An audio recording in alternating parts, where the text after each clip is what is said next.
She was just my gran. No one else's though, understand? What I mean is, she was no one special, apart from in this family-bred vessel.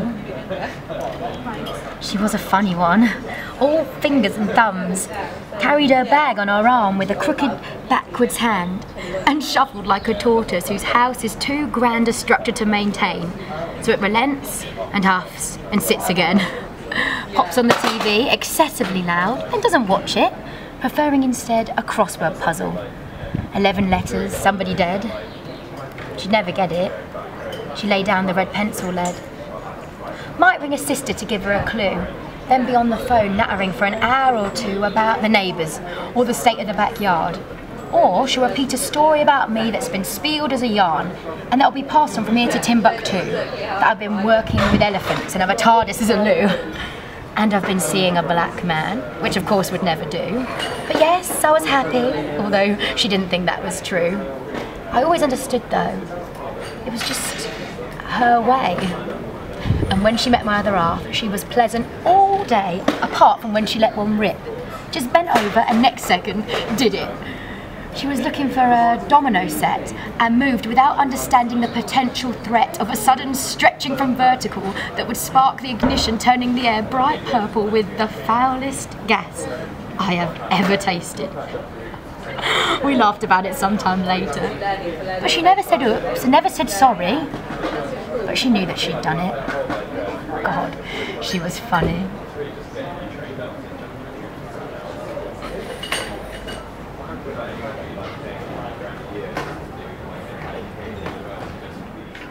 She stayed at home more and more. Just got used to being lazy. Quite enjoyed being old. Guess she thought she knew about it all. How the world turned was not a mystery at 74. She kept up to date just with Christmas cards, making sure all names were present, none ignored.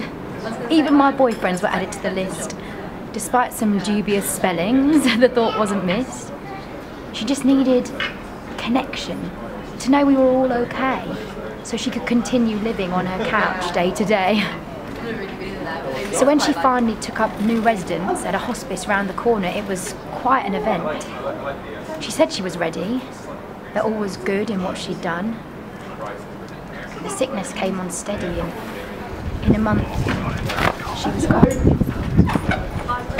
The only thing that rankles about this tale of my gran is how and why she left us all.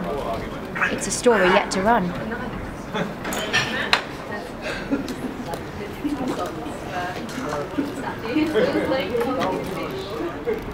It was sometime in the 80s when she was in her prime.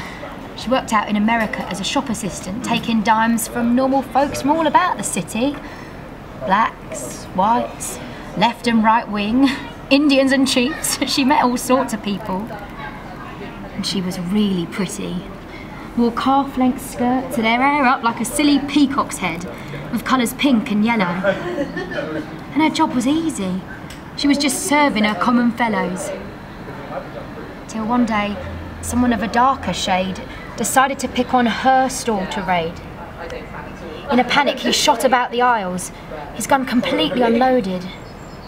Fran was on the floor, her stomach fully bloated with shards of lead and bullet holes. In the hospital, they said she wouldn't make it, although they'd try their best. She'd lost a lot of blood, so they started fixing that as best as they could. They saved my gran with a blood transfusion. It took several months amidst the confusion to realise a new sickness was there. She was back on her feet, but unable to bear the weight of her lungs. They were filling with water. She went back to the hospital, but in a different order. When they told her the cause of her newest malady, she stole her medical files and swore herself to secrecy. Not one soul should ever be told of a disgusting disease which was under control. We only found out after she'd died. And the coroner was shocked she'd survived so long, with an illness that's a lion at best. Gran preserved herself amidst HIV's behest. And I'm glad she did, or I wouldn't have known this woman whose racist views used to cause a moan amongst us all. But still I know, without her guidance, I couldn't have grown into who I am. She shaped my ways. And even in her quiet days, she was fighting an illness so she could extend her stay. She never gave up or ended the journey. Her identity intact, she intended no hurry. Just left, like we'll all do eventually. Yes, she was just, and still is, my gran to me.